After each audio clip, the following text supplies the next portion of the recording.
Salve, amada Igreja Gloriosa, paz do nosso Senhor e Salvador Jesus Cristo. Nós vamos estar falando com os irmãos hoje sobre a felicidade do perdão. O nosso salmo para a nossa meditação, o Salmo 32, do 1 ao 11. E a nossa introdução hoje nós vamos falar, o Salmo 32 fala de uma profunda alegria que é possível para aqueles que são chamados de justos e retos de coração. A expressão bem-aventurado, encontrada no verso 1 e 2, é ligada a três outras palavras encontradas no final do Salmo, que demonstra o estado de espírito vitorioso e exuberante daqueles que recebem o perdão de Deus. Primeiro, alegrai-vos no Senhor. 2, regozijai-vos, ó justos. E 3, exultai, vós todos que sois retos de coração. Caminhos para uma vida exultante como filhos, amados de Deus. Este é o tema que nós vamos abordar. Nós vamos olhar para alguns caminhos. E o primeiro caminho é a consciência do pecado. Uma primeira observação natural para quem lê este salmo é que o pecado é tomado como ponto de partida de toda discussão. Não há dúvida de que há pecado, estando ele oculto ou confessado. O que chama a atenção é o alívio recebido pela pessoa que o confessa. Não havia como negar a existência daquilo que produzia no salmista tamanho sentimento de culpa e tão profundo incômodo. O fato do pecado estabelecido no versos 1 e 2 e repetido no verso 5 com clímax enfático. Os versos 3 e 4 narram as sequências da enfermidade moral, dor profundamente enraizada, gemidos involuntários, verso 3, e o sono que não trazia alívio, mas sim profunda desarmonia. A obstinada resistência de tal repressão ia constantemente reduzindo o seu vigor como uma árvore se resseca numa seca prolongada, verso 4. Diz o texto: enquanto calei os meus pecados, envelheceram os meus ossos pelos meus constantes gemidos todo dia. Porque a tua mão pesava dia e noite sobre mim e o meu vigor se tornou em sequidão de estío. O peso é maior do que se pode suportar e a experiência de morte iminente. Derek Kidner faz uma interessante ligação entre esses sentimentos testemunhados pelo salmista, como o que acontece com a pessoa que sente sua falta de condição de participar da ceia do Senhor. Em 1 Coríntios 11, 28, 30, examine-se, pois, o homem a si mesmo, e assim coma do pão e beba do cálice, pois quem come e bebe sem discernir o corpo, come e bebe juízo para si. Eis a razão porque há entre vós muitos fracos e doentes, não poucos que dormem. A palavra traduzida por iniquidade no verso 1 fala de ir além dos limites fixados por Deus, rebelar-se contra a sua autoridade. A palavra pecado fala de errar o alvo, viver longe dos propósitos de Deus para a nossa vida. Já no verso 3, iniquidade fala de perversidade vindo da ideia de torcer, transviar, arruinar tudo que é reto. Dolo significa engano, o ato de prender um animal numa armadilha, ou trair um ser humano, ou no conto do vigário. Insinceridade, falsidade, hipocrisia. Não é de se admirar que essa pessoa manifeste tamanha alegria diante do perdão, pois na mesma proporção em que se tem consciência do pecado, também se tem alegria diante da bendita ação regeneradora de Deus em nossa vida. Segundo caminho, o perdão do pecado. A segurança do perdão de Deus para a nossa vida é outro elemento indispensável para a experiência de alegria e paz por parte da pessoa que teme ao Senhor. O perdão de Deus toma três formas para cancelar tantos pecados. Primeiro, pecado perdoado. Levar embora, como Cristo carregou nossos pecados na cruz. Primeiro a Pedro 2,24.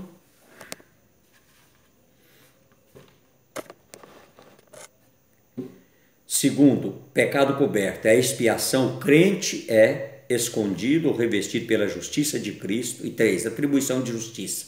Levar em conta. Paulo cita o Salmo em Romanos 4, 6, 8 para mostrar a palavra atribui, como sendo a reimputação de justiça. Deus nos tratando como sendo justos, independentemente dos nossos merecimentos. No lugar de levar em conta nossos pecados que merecem castigo severo da parte de Deus, ele leva em conta a justificação que há em Cristo Jesus. O verso 7 destaca que com o perdão vem a segurança e a libertação do pecado, de Satanás, da tristeza, da morte e do julgamento. Efésios 1, 7.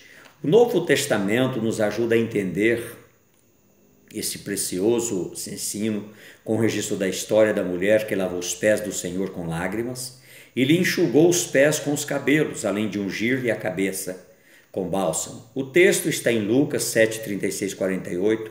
Vale a pena destacar as palavras de Jesus nos versos 44, 47. E voltando-se para a mulher, disse a Simão: vês esta mulher? Entrei em tua casa e não me deste água para os pés. Esta, porém, cegou os meus pés com lágrimas e os enxugou com seus cabelos. Não me deste ósculo. Ela, entretanto, desde que entrei, não cessa de me beijar os pés. Não me ungiste a cabeça com óleo, mas esta, com bálsamo, ungiu os meus pés. Por isso te digo, perdoado lhe são os teus pecados, seus muitos pecados, porque ela muito amou, mas aquele quem pouco se perdoa, pouco ama. Alegria do perdão, verso 5. Esses versículos descrevem a grande satisfação e grande liberdade da alma cujo pecado tem sido coberto, cancelado e purificado pelo Senhor. Romanos 8, 6, 8. O ponto focal é o verso 5 com a confissão. Ela tem tamanho efeito que muda a orientação do poema a partir do verso 6, quando o salmista começa a testemunhar aos outros sua alegria e a oportunidade que é dada a todos aqueles que passarem pelo mesmo caminho que ele experimentar em Deus.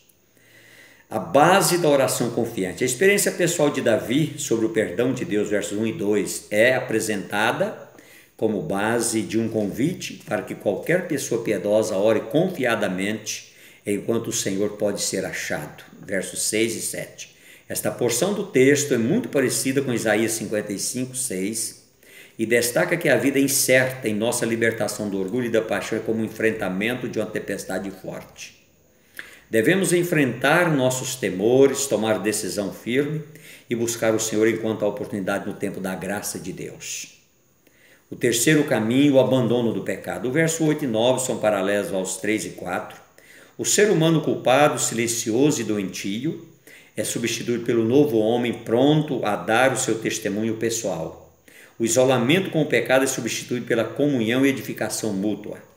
E o coração teimoso, como um animal selvagem, é substituído por um coração dócil e que se deixa ensinar. Essa visão é a mesma do Salmo 51, especialmente nos versos 13 a 15, em que o resultado do arrependimento é disposição para o ensino às pessoas ao redor, sempre em busca de um retorno do pecador ao Senhor Jesus. Nesses versos se acha uma promessa de direção divina e uma advertência contra a obstinação. A promessa de que Deus vai instruir, ensinar e aconselhar. Do outro lado, para que possamos receber essas bênçãos, precisamos ser submissos a Deus. Os freios e os cabrestos não são para os afastar os cavalos, mas para guardá-los bem perto e para encorajá-los a cumprir sua vontade. Esse texto lembra também a palavra do Senhor a Saulo, que veio a ser o apóstolo Paulo, na estrada de Damasco. A insistência no pecado é como marchar em direção contra os aguilhões de Deus, numa teimosia que leva ao sofrimento e à morte. Os dois últimos versos falam das alternativas. O pecado provoca o castigo ou a misericórdia. A diferença reside na disposição de arrependimento e confissão. Destaque para a fidelidade e misericórdia do Senhor. Essa preciosa lição segue o padrão de Gênesis 15, 6, quando Abraão recebe uma promessa de Deus e coloca nele a sua confiança. A Bíblia diz: ele creu no Senhor e isso lhe foi imputado para a justiça. Essa é a resposta que o Senhor dá a Davi. Se o perdão é bom, a comunhão é ainda melhor. A proposta do Senhor é maravilhosa. Guiar-te-ei com os meus olhos. Salmo 125, 123, 2. O resultado do pecado foi o afastamento do homem em relação a Deus, porque os nossos pecados faziam separação entre nós e o nosso Deus e encobriam o seu rosto de nós para que não nos ouvisse. Isaías 59, 2. Mas o convite agora é para não mais andarmos distante de Deus. Uma vez que fomos livres do pecado, podemos nos achegar para a luz. João 3,16 em diante, e viver em comunhão com Ele. E para concluir, no final do Salmo 32 nos conduz de volta ao tema das primeiras palavras, bem-aventurado. Nos versos 10 e 11 temos um testemunho pessoal, tendo em vista o que está lá no verso 3 e 4, para conclamar os adoradores a exultarem de alegria com cantos de livramento. Voltemos também ao tema do Salmo, que fala de alegria imensa resultante do perdão que encontramos em Deus.